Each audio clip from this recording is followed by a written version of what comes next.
Hola, ¿qué tal? Bienvenidas y bienvenidos al aire, una nueva edición de Impacto Económico. Les saluda Luis de Jesús. De inmediato revisamos titulares.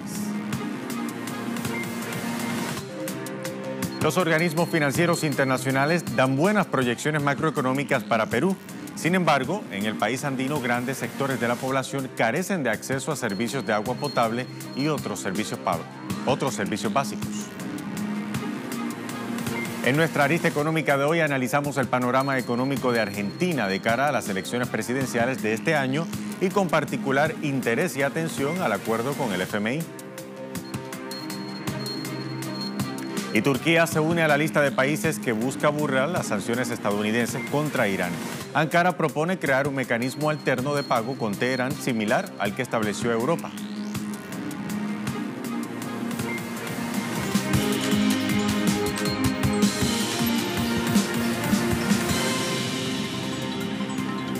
¿Qué tal? Con América Latina en perspectiva damos inicio a esta edición de Impacto Económico. En Perú, un sector de la población carece de acceso a servicios de agua potable y de instalaciones de obras sanitarias, muy a pesar de que el país goza de buenas proyecciones macroeconómicas. Les mostramos ahora la situación actual de ese país andino.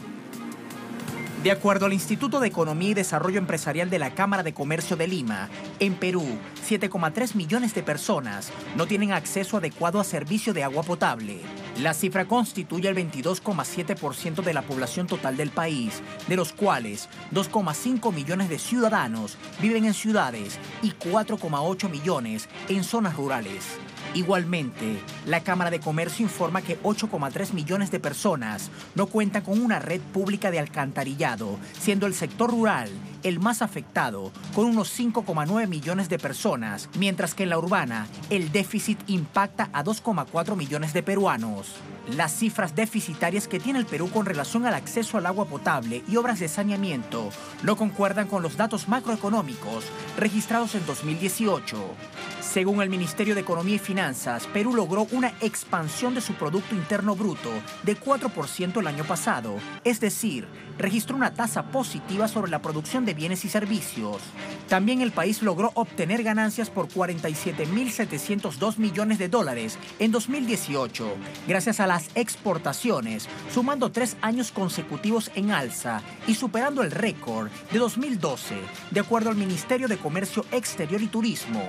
Sin embargo, la solución gubernamental para garantizarle el acceso de agua potable a la población pasa por el financiamiento con organismos internacionales. A finales del mes de enero, el gobierno habría suscrito un préstamo con el Banco Mundial por 70 millones de dólares con el fin de financiar parcialmente el acceso a servicios adecuados de agua potable y saneamiento para la población. En otro tema, una misión gubernamental y empresarial de Bélgica visitará próximamente México. Los representantes de Bélgica estarán en tierra azteca para entender mejor las propuestas del gobierno del presidente Andrés Manuel López Obrador, quien así lo anunció, debo decir, el embajador belga Antoine Ebrard. La representación del país europeo visitará México del 16 al 24 de este mes y estará encabezada por la princesa Astrid en representación del rey Felipe. El programa incluye visitas a la Ciudad de México y Monterrey y su principal objetivo es reforzar los lazos económicos y diplomáticos e identificar aquellas oportunidades empresariales que puedan servir a ambos países. En paralelo a estas reuniones se realizarán varios seminarios que abordarán temas en los rubros de negocios, tecnología, salud, deporte y turismo gastronómico. Y la Sala Constitucional del Supremo Tribunal de Justicia de Venezuela declaró nula este jueves la designación de la nueva junta directiva de la refinadora venezolana Citgo y PDVSA, que había sido aprobada por la Asamblea Nacional en desacato. El máximo ente judicial también prohibió la salida del país a los miembros de dicha junta y ordenó enajenar sus bienes. Pretenden en esta oportunidad asaltar a PDVSA y sus empresas filiales bajo argumentos falaces, incongruentes y abiertamente reñidos con el Estado democrático y social de derecho y de justicia para designar la junta directiva de la misma y de sus empresas filiales. Establecido lo anterior, esta Sala Constitucional observa que el acuerdo revisado y bajo el presente examen es nulo, de nulidad absoluta y carente de efectos jurídicos, por emanar de la Asamblea Nacional en desacato grave y contumaz y por subsumirse en lo dispuesto en el artículo 138 de la Carta Magna vigente. En República Dominicana, el índice de informalidad afecta directamente al sector de la microempresa. Los datos suministrados por el Ministerio de Industrias, Comercio y MIPYMES señalan que la informalidad laboral afecta al 89,8% de las microempresas de ese país, lo que implica que los trabajadores no están cubiertos por la legislación y la justicia laboral correspondiente, ni tampoco cotizan en la seguridad social. Para reducir esa cifra, el gobierno trabaja en una estrategia de fomento de la formalidad de las MIPYMES que incluye simplificar procesos para constituir empresas, brindar asesoría para empresas que operan en la informalidad y promocionar regímenes especializados en materia de tributación y seguridad social.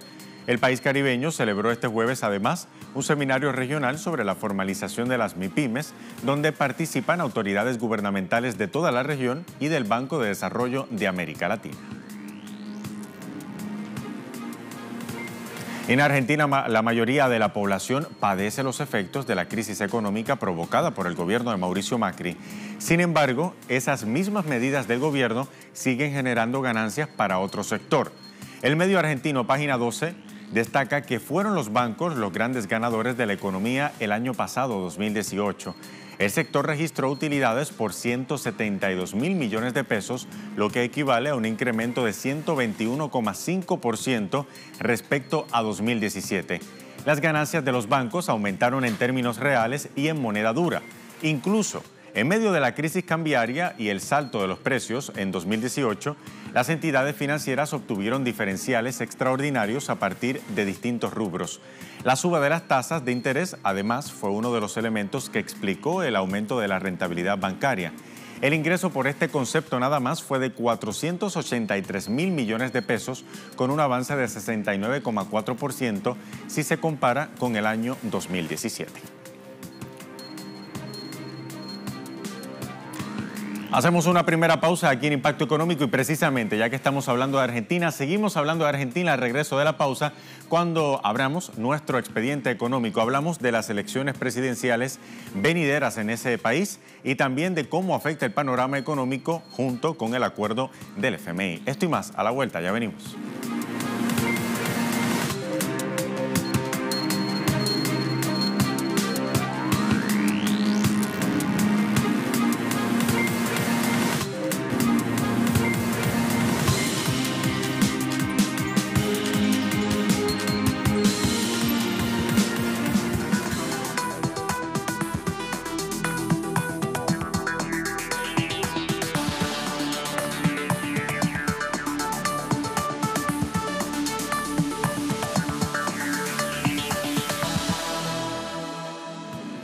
Momento de nuestra arista económica. La economía argentina sigue bajo la lupa del FMI.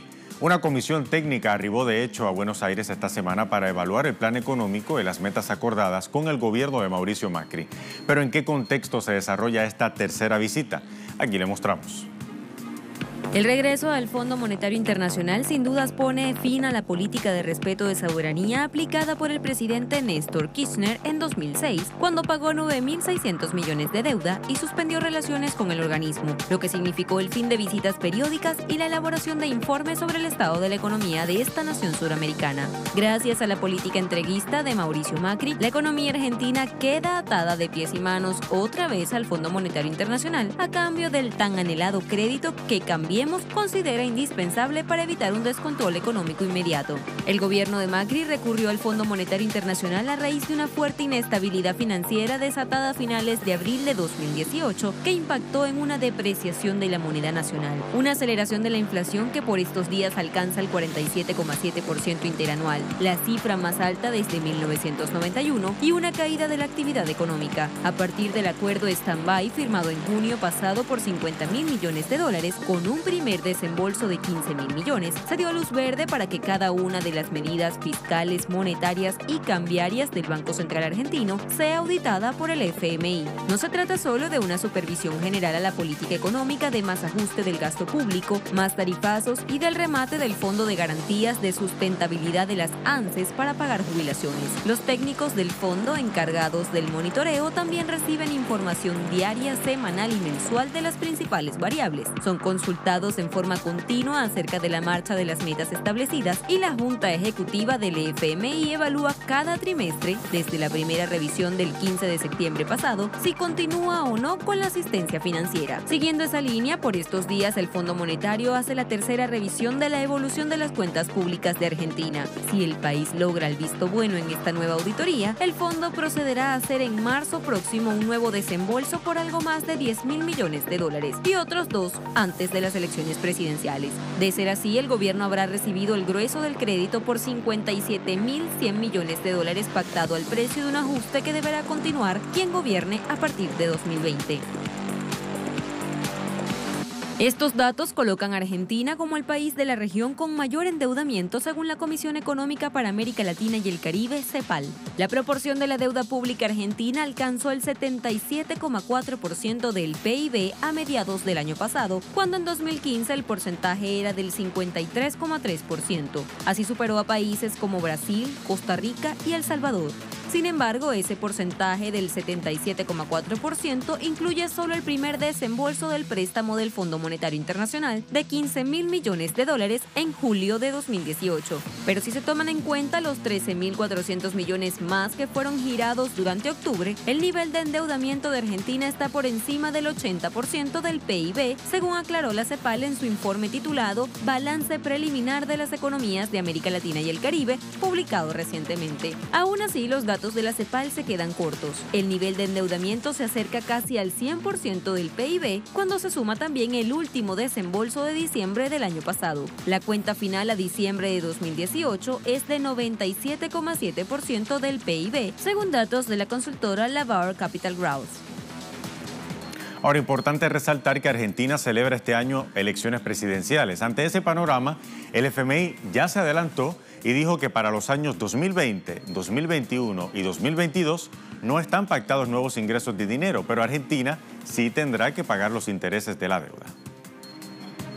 El año próximo, la entidad que encabeza Christine Lagarde podrá tener ante sí la continuidad de un gobierno dócil, al cual le impuso el plan económico, el ministro de Hacienda y algunas decisiones fundamentales de política económica que se toman desde Washington, lo cual le ahorraría inconvenientes a la abogada francesa. O bien, un gobierno de signo distinto que asumirá muy condicionado por la deuda externa y el programa que acompañó el acuerdo stand-by, lo cual lo dotará de instrumentos para presionar y lograr alinearlo a sus intereses. En función del dilema, el FMI juega con 2 objetivos que pueden resultar contraproducentes: hacer lo posible para que Cambiemos siga en el gobierno, pero a la vez apurar algunas transformaciones económicas estructurales que con un gobierno de otro signo se le haría más cuesta arriba. En este plano se inscriben los cambios que el FMI pretende incorporar a los regímenes laboral y previsional. La reforma laboral, buscando principalmente reducir costos de contratación de personal y de su despido, además de la eliminación de normas que restringen las posibilidades de cambio en sus condiciones de trabajo, es una asignatura pendiente. El último intento del gobierno fue buscar el acuerdo por sector de cámaras patronales y sindicatos de trabajadores para consensuar cambios de condiciones. El fracaso fue más que contundente en las convocatorias realizadas. Los sectores textiles y metalúrgicos rechazaron la propuesta. Ellos esperan cambios, sí, pero en el contexto de la recuperación del consumo para que se reactive la demanda, para empezar. Por otra parte, en diversos documentos del Fondo Monetario se señala la intención de reformar el sistema previsional en forma parcial, aunque sin mencionar la vuelta al régimen de capitalización privada. Sin embargo, hay voces que aseguran que se intenta avanzar aceleradamente hacia un sistema mixto, en el cual los seguros de retiro jugarían el rol de las ex administradoras de fondo de jubilaciones y pensiones, con acceso privilegiado para sectores de altos ingresos. El resto, pues, quedaría en un régimen general que los habilitaría a llegar a un haber, a su jubilación, de no más del 35% de su último nivel de ingreso como trabajador activo. Transformación que posiblemente se intente por vía de pequeñas reformas parciales, pero no por una propuesta de reforma provisional que habilitaría una discusión amplia. Su viabilidad será tema de la agenda reservada de los encuentros de estos días con la delegación del Fondo Monetario Internacional. Ahora bien, ese acuerdo crediticio establece muy fuertes compromisos de ajuste con Argentina. Ajustes que, aunque el FMI y Macri vendan como la mejor opción para lograr la estabilidad económica del país, realmente vulneran algunos derechos. De ahí el descontento social que también se deja ver en las redes sociales. Vamos a revisar. Franco Sayén dice: hoy viene el FMI a felicitar a Mauricio Macri por ser un ejemplo de cómo se puede destruir la industria nacional cómo transferir recursos y ser responsables del más del 35% de población pobre en la Argentina. Macri es hambre. Revisamos también Eric Tano Simonetti, quien dice: el FMI gobierna hoy la Argentina a través de Macri y es la soga al cuello que nos pusieron a los trabajadores. Necesitamos un nuevo gobierno que nos saque la soga, que rompa con el FMI, no uno que apenas renegocie cuanto nos ajuste el cuello para matarnos de a poco. Y en 2018, Argentina se convirtió en el país que más debe al FMI. El total de su deuda equivale ya al PBI. Al PIB, debo decir, a la vez, la fuga de capitales fue la mayor en 15 años. Es la peor ecuación posible. ¿Será por eso que nadie quiso responder las preguntas de Cristina Fernández en el Senado? Ahora, ¿cuáles son las preguntas? Veamos. Para pagar en el año 2020 la formidable deuda que ustedes han contraído, que tampoco se sabe dónde está, porque en definitiva, ¿dónde están los más de 150.000 millones de dólares? En netbooks, en obras, en hospitales, en escuelas, en jardines de infantes, en rutas, el mejor salario para los científicos, el mejor salario para los universitarios. Está todo devastado, señor presidente. La pregunta es, ¿dónde fue toda esa deuda que contraje? Bien, con las declaraciones de la expresidenta de Argentina, Cristina Fernández, hacemos una segunda pausa. Al regreso revisamos Economía 360, hablamos de Turquía y de la posibilidad de establecer un nuevo mecanismo de pago con Irán, como ya lo hizo la Unión Europea. Esto y más a la vuelta, quédese con nosotros.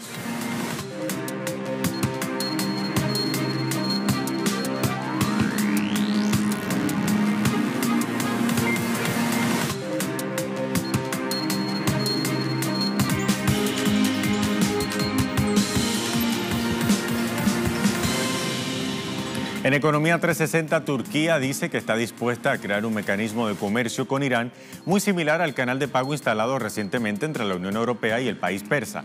Al menos así lo manifestó el presidente turco Recep Tayyip Erdogan. El presidente turco elogió el esfuerzo de Francia, Alemania y el Reino Unido por haber creado el instrumento de apoyo a las transacciones comerciales conocido como INSTEX, que permite a estos países comercializar con Irán. El INSTEX reemplazó hace poco al sistema bancario SWIFT, del que varias entidades financieras, incluido el Banco Central iraní, fueron desconectados en noviembre pasado por las sanciones de Estados Unidos contra Teherán. Por su parte, el presidente iraní, Hassan Rouhani, expresó su interés por desarrollar la cooperación económica, energética e industrial con Turquía.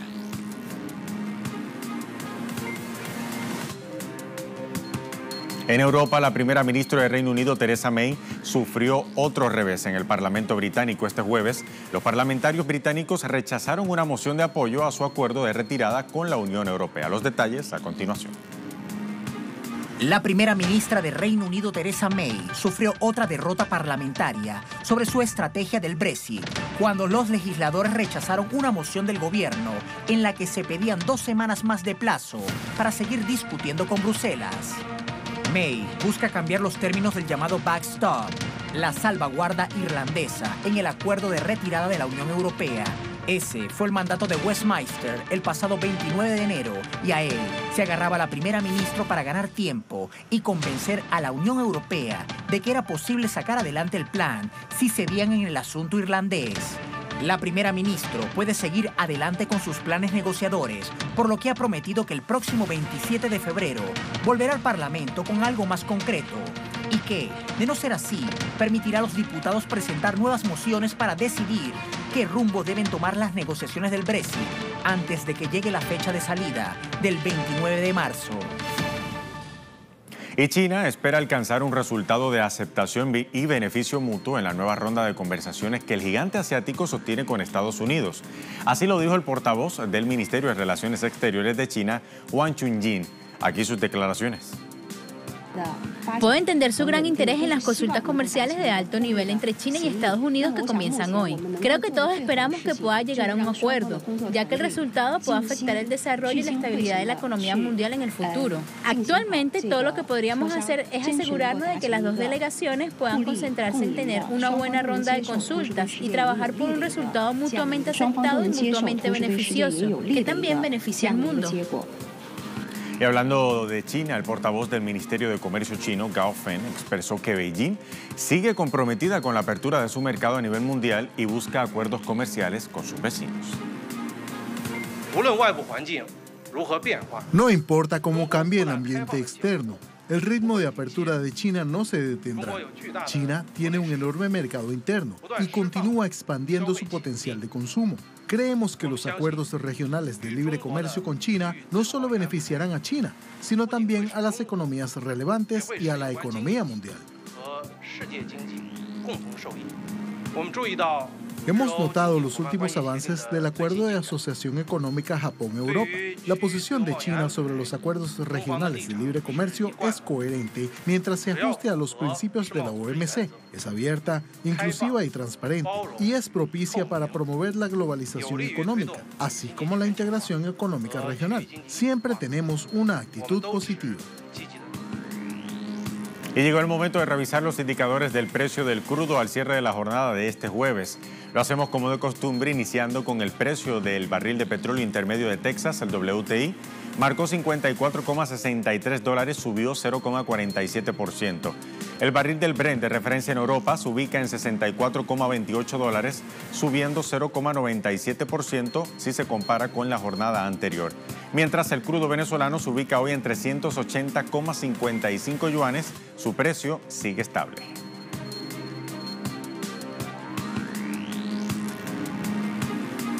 Y hasta aquí esta edición de Impacto Económico. Como siempre, síganos en redes sociales, en Twitter, @TelesurTV, @TelesurImpactoE. Hasta la próxima.